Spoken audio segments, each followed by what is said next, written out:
Olá, boa tarde. Boa tarde. Militares e policiais entram numa cadeia do Rio. Numa operação conjunta em busca de armas, telefones e drogas. No começo da madrugada, o Senado aprovou a intervenção federal na segurança pública do Estado. Operação Lava Jato. O ex-ministro José Dirceu, do PT, vira réu pela terceira vez. Agora por lavagem de dinheiro em contratos da Petrobras com construtoras. Wesley Batista, da JBS, deixa a carceragem da Polícia Federal em São Paulo. Mas está proibido de sair do país e terá que usar tornozeleira eletrônica. O governo decide manter um ministro do Trabalho interino até abril. O Ministério Público do Pará investiga denúncias de um vazamento de rejeitos de uma mineradora. Estados Unidos. Sobreviventes do massacre na escola da Flórida pedem leis mais duras contra a venda de armas. E uma marca histórica na Olimpíada de Inverno. Isadora Williams é a primeira brasileira a chegar às finais da patinação artística individual. O Jornal Hoje está começando.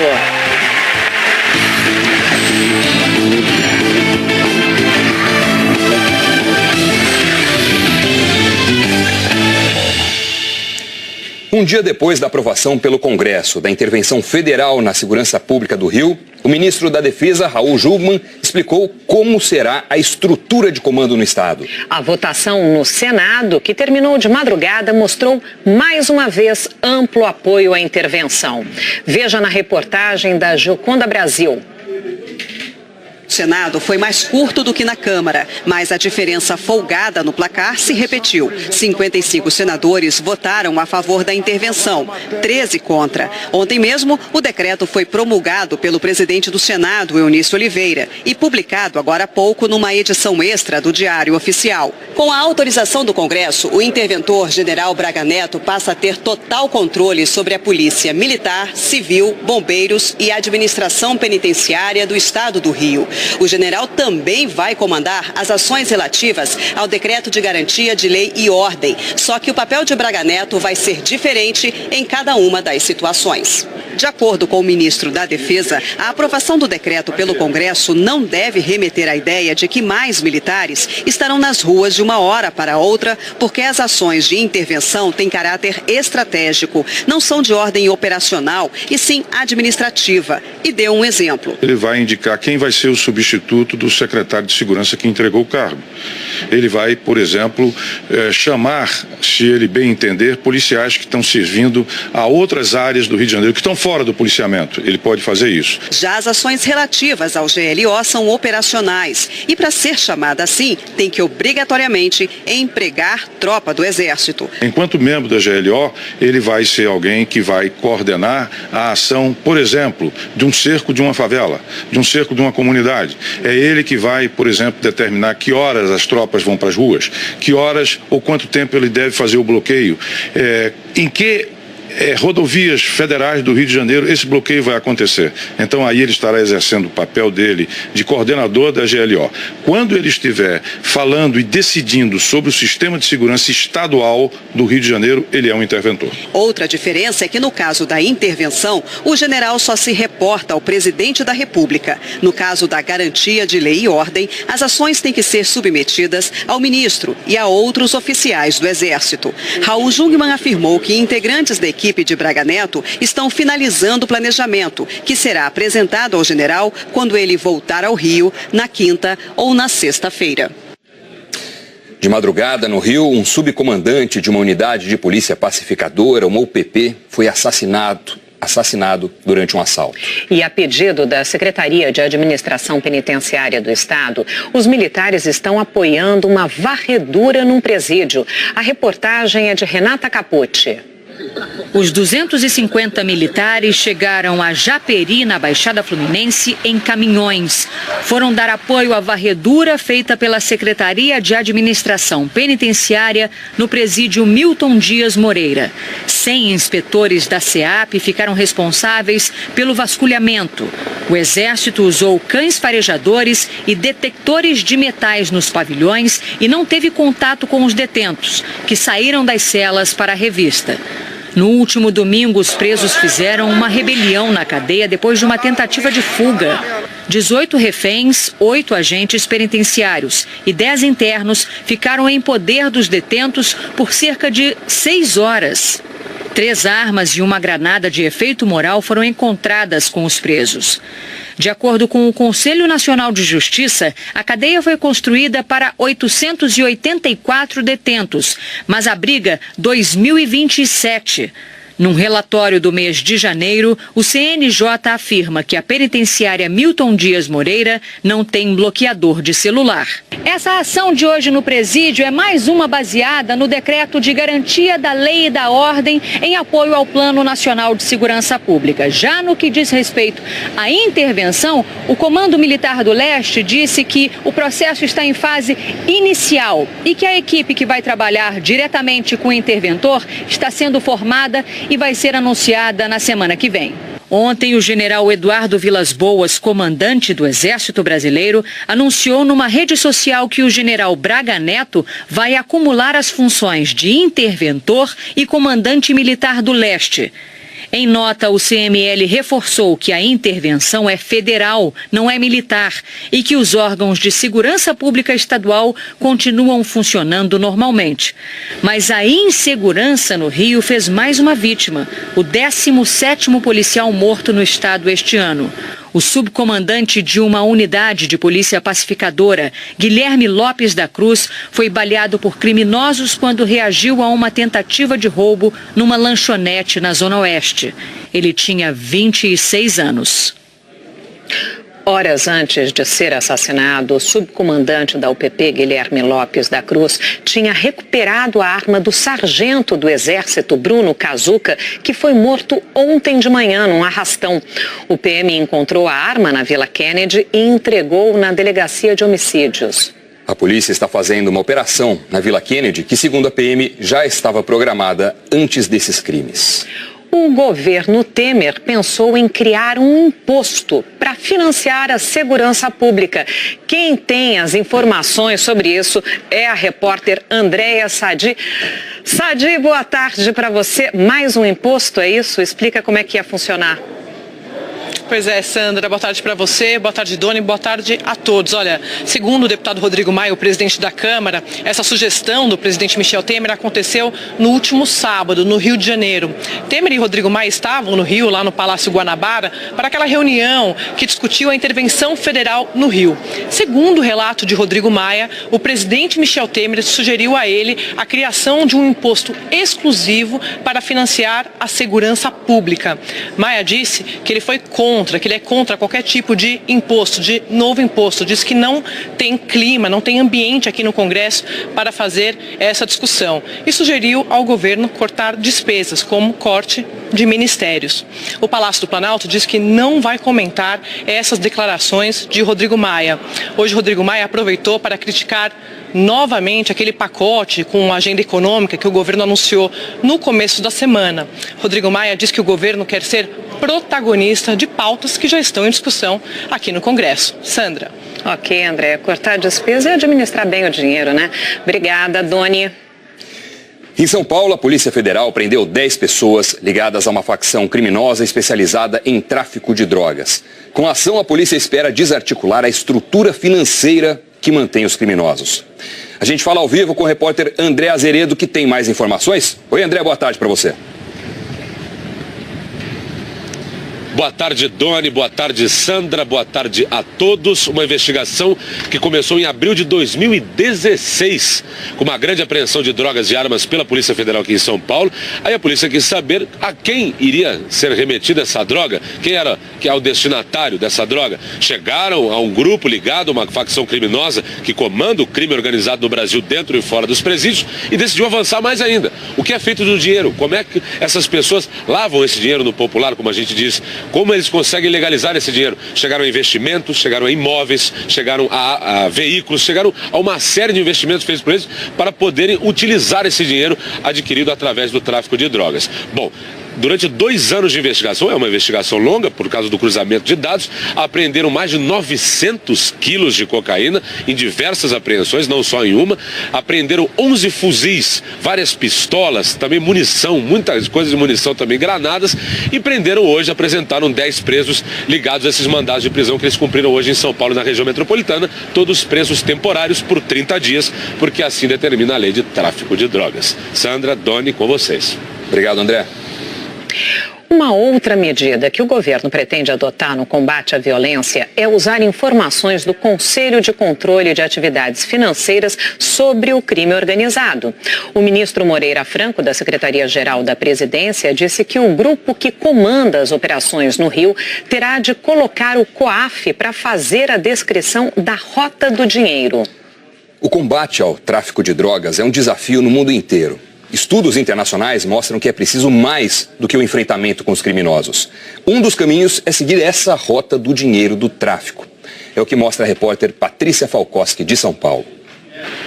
Mansões com vista para o mar, apartamentos, fazendas, carros de luxo, dinheiro, muito dinheiro, uma vida milionária bancada pelo tráfico de drogas. No ano passado, a Polícia Federal prendeu o maior traficante da América Latina. Foi em Mato Grosso. Luiz Carlos da Rocha, conhecido como Cabeça Branca, acumulou uma fortuna avaliada em 325 milhões de reais. Tudo dinheiro do tráfico.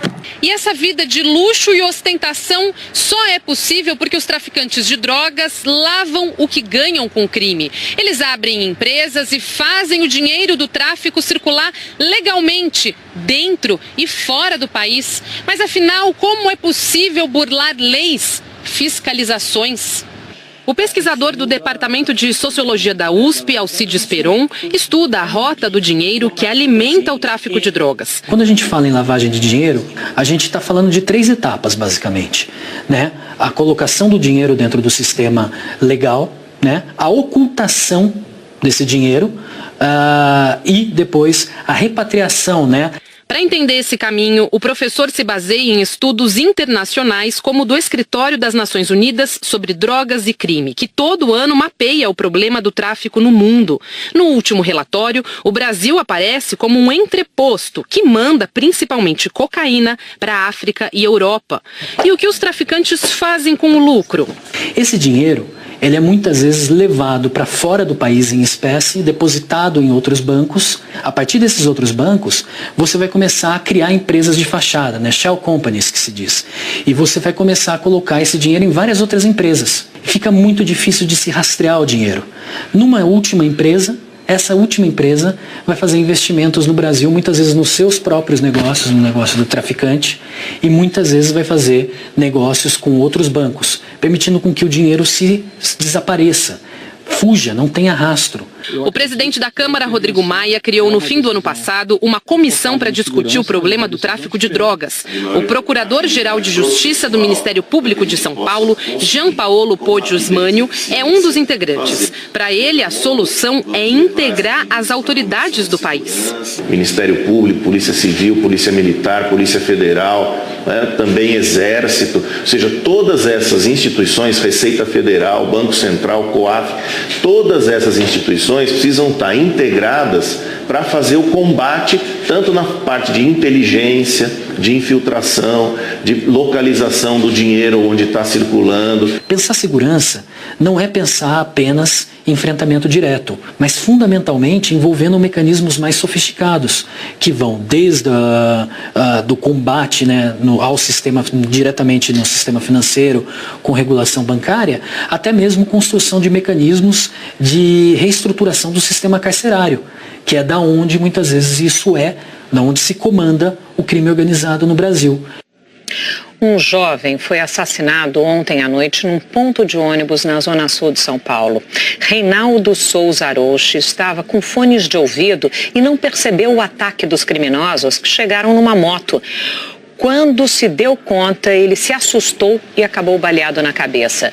O rapaz tinha apenas 20 anos. A polícia ainda não prendeu nenhum suspeito. O O empresário Wesley Batista deixou a carceragem da Polícia Federal em São Paulo, onde cumpria prisão preventiva desde setembro. Wesley Batista foi para casa, mas vai ter que cumprir medidas cautelares, como mostra o repórter Alberto Gaspar. Desde a madrugada, o ex-diretor-presidente do grupo JBS está nesta casa, na região dos Jardins, em São Paulo. Preso em setembro, Wesley Batista saiu da sede da Polícia Federal pouco antes das 3 horas, por uma porta secundária, longe dos olhos da imprensa.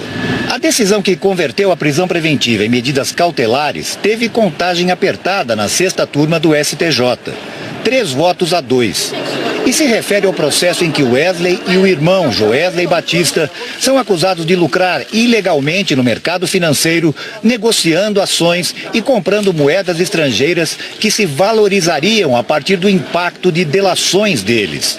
Delações que abalaram o mundo político, com denúncias contra o próprio presidente Michel Temer, a partir de uma conversa gravada por Joesley no Palácio do Jaburu em março do ano passado e divulgada em maio.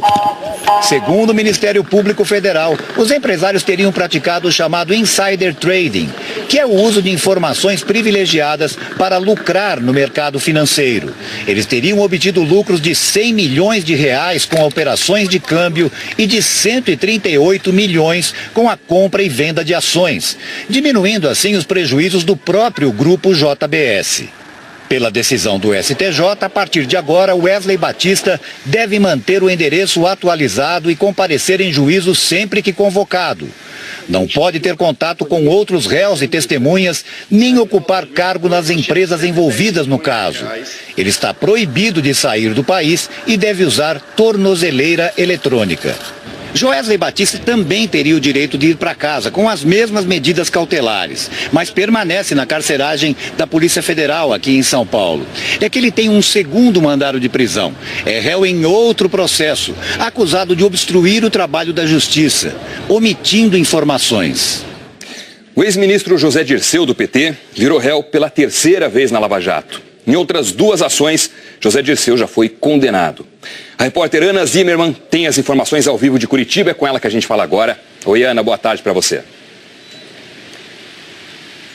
Oi, Doni, boa tarde. O ex-ministro José Dirceu é acusado de lavagem de dinheiro porque teria recebido 2.400.000 reais das empreiteiras Engevix e UTC, que tinham contratos com a Petrobras. Parte dessa propina teria sido usada para pagar uma empresa de comunicação contratada para melhorar a imagem de José Dirceu. Esse processo tem ao todo 4 réus, todos já condenados na Lava Jato. Um deles é o irmão de José Dirceu, Luiz Eduardo, preso este mês porque teve a primeira condenação de um outro processo confirmada em 2ª instância. O Ministério Público também acusou o ex-tesoureiro do PT, João Vacari Neto, que está preso em Curitiba. Mas o juiz Sérgio Moro não aceitou a denúncia contra ele.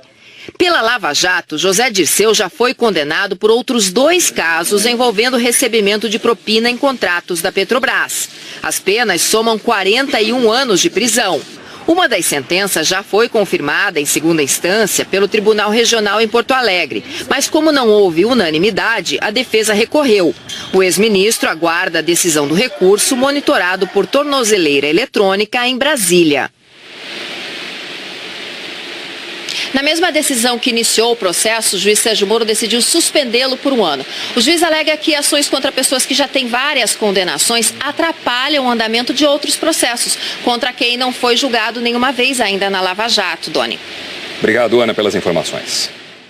A defesa de José Dirceu disse que a denúncia foi a forma que o Ministério Público encontrou para intimidar e pressionar o ex-ministro e que o fato do juiz Sérgio Moro suspender o processo quer dizer que a ação não tem cabimento. A UTC afirmou que colabora com as investigações e que foi a primeira empresa a celebrar acordo de leniência com o Ministério da Transparência e a Controladoria Geral da União. Nós não conseguimos contato com a Engevix. Já em outro processo na Justiça Federal do Paraná, no qual o ex-presidente Lula é acusado de receber reformas no sítio de Atibaia como propina de empreiteiras, mais 9 pessoas estão prestando depoimento hoje.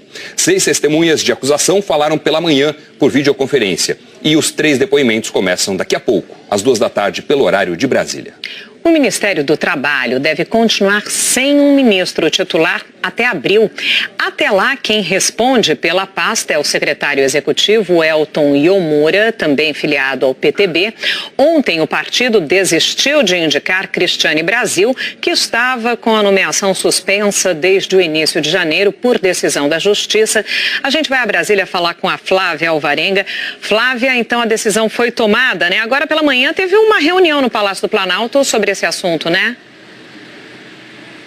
Oi, Sandra, boa tarde a todos. Teve uma reunião, sim, e o que ficou decidido é o seguinte: o presidente Michel Temer vai esperar a reforma ministerial. Em abril, ele vai ter que nomear novos ministros, porque é quando acaba o prazo para quem quer se candidatar nas próximas eleições, deixar os ministérios, deixar os cargos públicos. Portanto, até lá, quem fica interinamente no ministério é Elton Iomura. O PTB desistiu de manter o nome de Cristiane Brasil para o ministério. A deputada, que é filha do presidente do partido, filha do presidente do PTB, Roberto Jefferson, foi impedida pela Justiça de tomar posse. O caso veio parar aqui no Supremo Tribunal Federal. A presidente do STF, ministra Carmen Lúcia, manteve a suspensão da posse dela, mas disse que o julgamento do mérito tem que ser pelo plenário do Supremo. Cristiane Brasil foi condenada pela Justiça do Trabalho a pagar uma indenização a um ex-funcionário porque não assinou a carteira de trabalho dele. Já em outro caso, também por não fazer o registro na carteira, a deputada federal fez um acordo. Sandra e Doni. Ok, Flávia, obrigada. Em Barcarena, no interior do Pará, o Ministério Público Estadual investiga denúncias da população sobre um vazamento de rejeitos de uma grande mineradora da região. A reportagem é do Fabiano Vilela. Moradores de Barcarena contam que no sábado passado, depois de uma chuva forte, uma água vermelha inundou parte da zona rural da região. Foi muita chuva aqui? Chuva muito. Veio água de tudo quanto é lado? Só daqui, do lado da fábrica, das fábricas aqui. Era água vermelha, água preta e água essa preta. Barrenta. Você sentiu algum cheiro diferente? Água repúdio. Testemunhas dizem que a lama teria vindo de uma mineradora que processa bauxita a 2 quilômetros da comunidade. No fim de semana, fiscais da Secretaria de Meio Ambiente do Pará e promotores do Ministério Público fizeram uma inspeção na Hidroalunorte. Em sua página na internet, a empresa diz que é a maior produtora de alumina do mundo. Para processar alumina, a empresa usa bauxita misturada com soda cáustica. A Secretaria de Meio Ambiente do Pará e a Hidroalunorte informaram que não houve vazamento nem rompimento nos depósitos de rejeitos de bauxita da mineradora. Mas essa foto, feita no fim de semana, mostra água e lama escorrendo sobre a barragem. A mineradora garante que a água não atingiu os rios da região porque existe um sistema de drenagem monitorado regularmente que primeiro leva a água para uma estação de tratamento. Mas a Prefeitura de Barcarena, que também fez uma vistoria aqui na Hidro, acabou notificando a empresa por verificar falhas na drenagem que precisam ser corrigidas para evitar possíveis danos ambientais. O Ministério Público do Pará abriu 2 inquéritos para apurar as denúncias. Peritos do Estado coletaram amostras de água que estão sendo analisadas pelo Instituto Evandro Chagas. O resultado deve sair amanhã. Segundo a Hidroalunorte, a falha de drenagem que a Prefeitura de Barcarena identificou não é no depósito de rejeitos, mas numa rua interna das instalações da mineradora que fica a 3 quilômetros do depósito. A empresa assegurou que seus depósitos de rejeitos são seguros e que não houve vazamento. 22 cidades de Mato Grosso estão em situação de emergência por causa das chuvas deste verão. O início das aulas foi adiado e passeios em regiões turísticas foram suspensos. A reportagem é de Maureen Machello. Essa ponte que liga 2 cidades foi construída pelo Exército durante a madrugada em Aquidauana, no Pantanal. Parte da região está isolada. Mais de 40 famílias tiveram que sair de casa. Você trabalha, repõe, a chuva vem e destrói, né? Esses vizinhos usaram um barco. A mãe levou a filha nos braços. Choveu, amanheceu o dia, ela estava cheia d'água e de repente a água subiu muito rápido. Animais recolhidos para o abate tiveram que ser soltos porque a água invadiu as baias de um frigorífico. Conseguimos soltar fora da água 406 boi.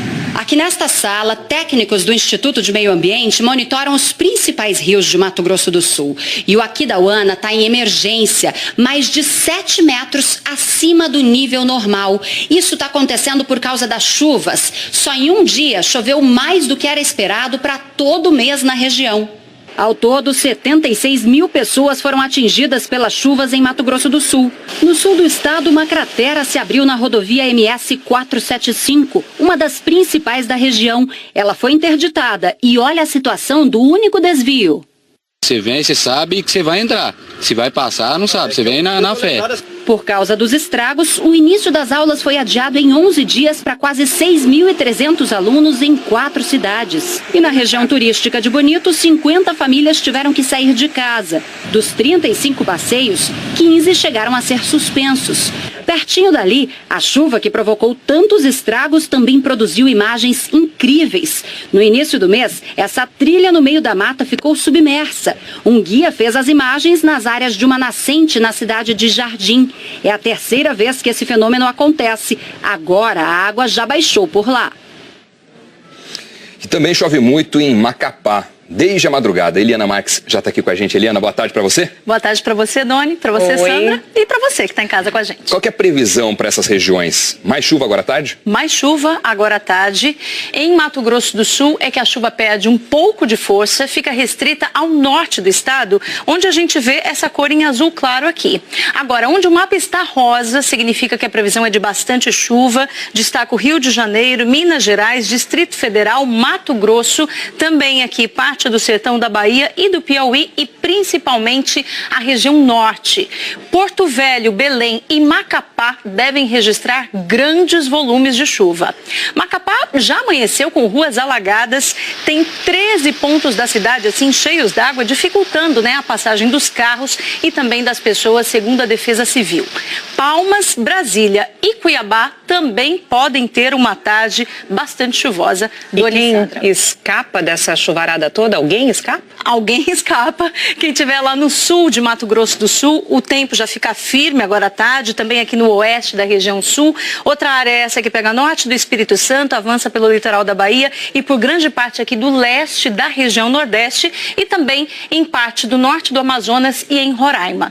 Boa Vista, Natal, João Pessoa, Recife e Salvador, todas estão nessa área aí com bastante sol. Agora, no sul, possibilidade de pancadas de chuva nas 3 capitais. Florianópolis deve ser a mais quente, com máxima de 32 graus. São Paulo e Rio de Janeiro também muito quentes hoje. O Rio teve sensação de 45 graus ontem à tarde e a madrugada de hoje foi a mais quente do ano.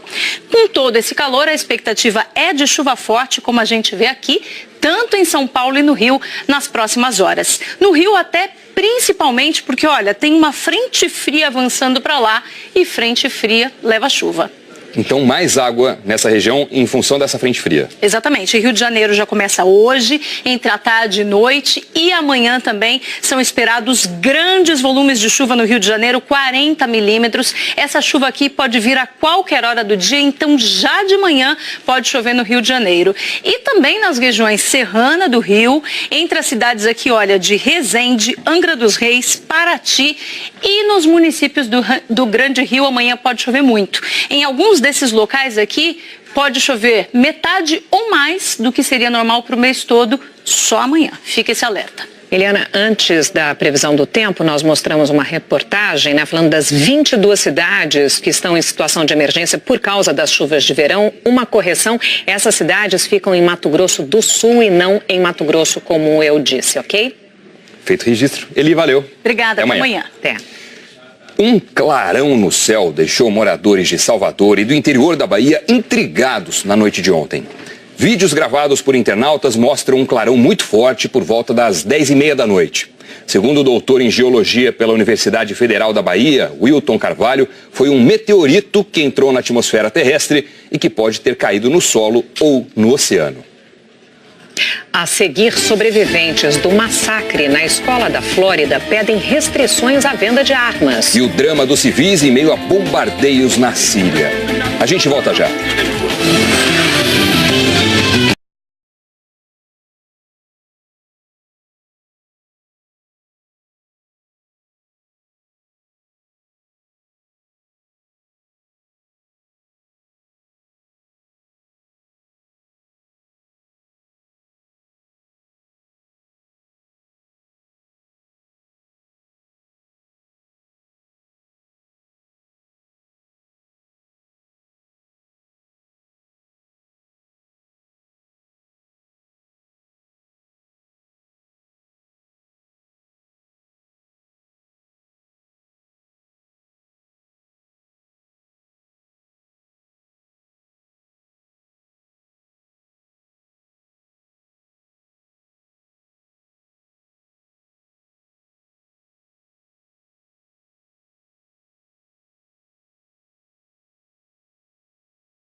Sobreviventes do massacre em uma escola na Flórida viajaram para a capital do estado, Tallahassee, porque eles querem que os políticos aprovem leis que restringam a venda de armamentos.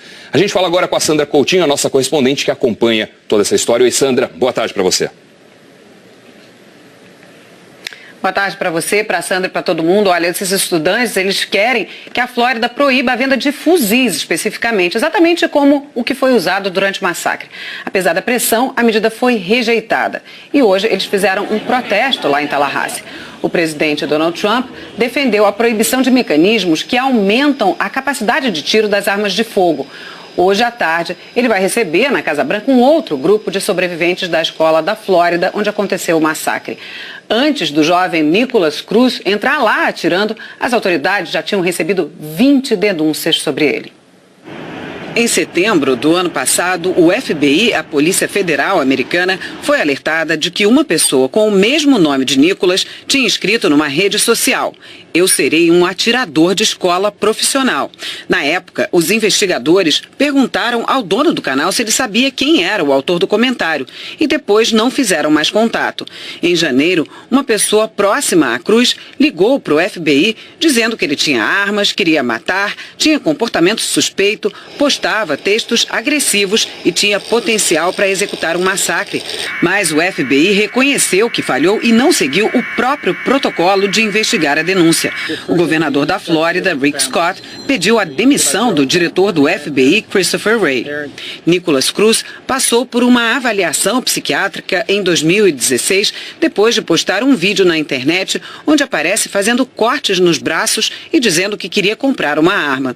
No mesmo ano, o Serviço Social da Flórida foi chamado para investigar a denúncia de que Nicholas sofria maus tratos da mãe. Na época, ele chegou a ter acompanhamento psicológico e a tomar remédios, mas os investigadores não encontraram indícios de abuso. James e Kim Sned, que acolheram Nicholas depois da morte da mãe dele em novembro do ano passado, estão em choque. O Nick que conheci não é o monstro que ele se tornou, diz James. Morreu hoje, aos 99 anos, o pastor evangélico Billy Graham. Billy Graham foi conselheiro espiritual de vários presidentes americanos, como George W. Bush e Bill Clinton, e uma referência para gerações de evangélicos americanos. A sua pregação foi ouvida em 185 países do mundo para 210 milhões de fiéis pessoalmente. Billy Graham morreu em casa na Carolina do Norte. Nas redes sociais, o presidente americano Donald Trump lamentou a morte. Nos últimos 4 dias, 296 pessoas morreram na Síria em bombardeios de forças do ditador Bashar al-Assad com apoio da Rússia. O alvo desses bombardeios é uma área chamada de Guta Oriental. Essa área reúne 22 comunidades e fica a cerca de 15 quilômetros do centro de Damasco.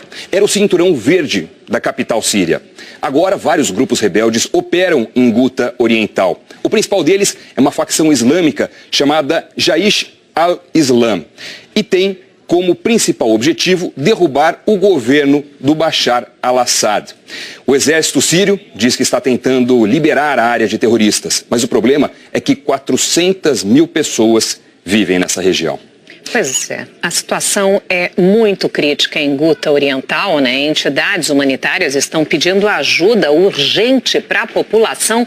Então a gente vai a Londres conversar sobre isso com a nossa correspondente por lá, Cecília Malan. Cecília, boa tarde para você. Como é que está a situação hoje no local? Sandra, acho que dá para imaginar o desamparo e o desespero se eu disser que desde novembro um único comboio de ajuda humanitária foi autorizado a entrar na região. Falta comida e muitas crianças estão subnutridas. Quase 300 pessoas já morreram desde domingo, a maioria civis, 24 só hoje.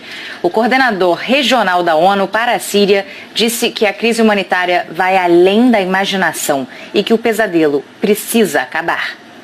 Essas imagens são as mais recentes de uma guerra que já dura 7 anos. Os bombardeios são incessantes, os gritos de socorro e o choro também. Voluntários de capacetes brancos retiram crianças feridas dos escombros, mas muitas não sobreviveram. Essas pessoas escapam segundos antes de um ataque aéreo. Enquanto voluntários buscam por sobreviventes nos destroços, acontece mais uma explosão. Faltam também medicamentos. Mas como salvar vidas se até hospitais estão sendo bombardeados? A capacidade de atendimento é cada vez mais crítica, apesar do aumento no número de feridos. Ao destruir a infraestrutura da região, o ditador Bashar al-Assad tenta forçar uma rendição dos rebeldes, que há 7 anos lutam para derrubar o governo dele. Um enviado das Nações Unidas alertou que Guta está se tornando uma segunda Alepo, devastada em 2016. Hoje, o Unicef, Fundo da ONU para a Infância, divulgou um documento quase em branco, com uma única frase: nenhuma palavra vai fazer justiça às crianças mortas, às suas mães, pais e entes queridos. Realmente, Sandra, faltam palavras para descrever a barbárie na Síria e a inércia da comunidade internacional. A inércia da comunidade internacional, Cecília, bem lembrado, as pessoas precisam acordar para o que está acontecendo por lá, né? É chocante a situação. Várias cidades da Bolívia estão em greve geral e enfrentam protestos contra a reeleição do presidente Evo Morales. É nessa situação tensa que o país vai sediar hoje um jogo da Libertadores. A repórter Júlia Guimarães está em Santa Cruz de la Sierra e tem mais detalhes. Olá, Sandra, Doni, boa tarde a todos. Hoje à noite o Vasco decide contra o Jorge Wilstermann a classificação para a fase de grupos da Libertadores, mas a Bolívia amanheceu sob protestos contra o presidente Evo Morales. Aqui em Santa Cruz de la Sierra e em cidades como La Paz, Potosí, Cochabamba e Sucre, que é o local onde vai acontecer o jogo, vários manifestantes fecharam as principais vias das cidades. O presidente Evo Morales está no poder desde 2006 e quer se reeleger nas eleições de 2019. Só que em 2016, a população votou contra essa reeleição. Acontece que o partido do presidente, o Movimento para o Socialismo, conseguiu, no Tribunal Constitucional da Bolívia, suspender o artigo da Constituição que vetaria a reeleição consecutiva por 2 vezes. Então, Evo Morales está apto a se candidatar à reeleição em 2019 e a população diz que isso é contra a democracia e contra a Constituição do país. A Conmebol garantiu segurança ao Vasco e confirmou a partida para hoje à noite. Sandra, Doni, é com vocês. Portanto, aí as informações da Júlia Guimarães do Sport TV ao vivo da Bolívia. Você vai ver a seguir, Olimpíada de Inverno. E o feito histórico da patinadora Isadora Williams. Até já!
O assunto agora é a Olimpíada de Inverno. A repórter Marina Isidro conta a história de 3 mulheres que se destacaram na competição por motivos diferentes. Ciclos olímpicos fazem a vida de um atleta dar voltas. Caso de Isadora Williams. Há 4 anos, na Olimpíada de Sochi, a atleta de mãe brasileira, mas que nasceu e foi criada nos Estados Unidos, terminou em último lugar. Em Pyeongchang, ficou em 17º no programa curto e pela primeira vez classificou o Brasil para a decisão de uma medalha. Só que aqui no esqui alpino downhill, graça e leveza não servem de nada, o que importa é velocidade. Isso essas atletas têm de sobra, principalmente uma dessa torcida aqui. Todos queriam estar perto de Lindsey Vonn, esquiadora e celebridade americana amada pelos fãs. Ela é incrível, uma inspiração pra gente. Se derrete a torcedora que veio dos Estados Unidos só para assistir a prova de Vonn. Lindsey foi bronze, ao terminar 47 centésimos de segundo atrás da campeã, a italiana Sofia Goggia. É difícil reconhecer que essa é a minha última corrida de downhill. Queria continuar competindo para sempre, mas não posso. Se emocionou a americana que aos 33 anos disputa a última Olimpíada. Vonn pode ter muitos fãs, mas a rainha da neve é da Noruega. Marit Bjørgen, 37 anos, foi coroada no esqui cross-country. Com o bronze na prova de velocidade por equipes estilo livre, chegou a 14 pódios e se tornou a maior medalhista da história dos Jogos de Inverno. Num momento como esse, até uma atleta conhecida como Dama de Ferro fica com o coração mole. O Jornal Hoje termina aqui. Você acompanha outras notícias no Jornal Nacional, que hoje começa mais cedo, hein? Às 8h15 da noite, pelo horário de Brasília. E o futebol na Globo é logo depois de O Outro Lado do Paraíso. Uma ótima tarde para você. Obrigado pela companhia, uma boa tarde e até amanhã.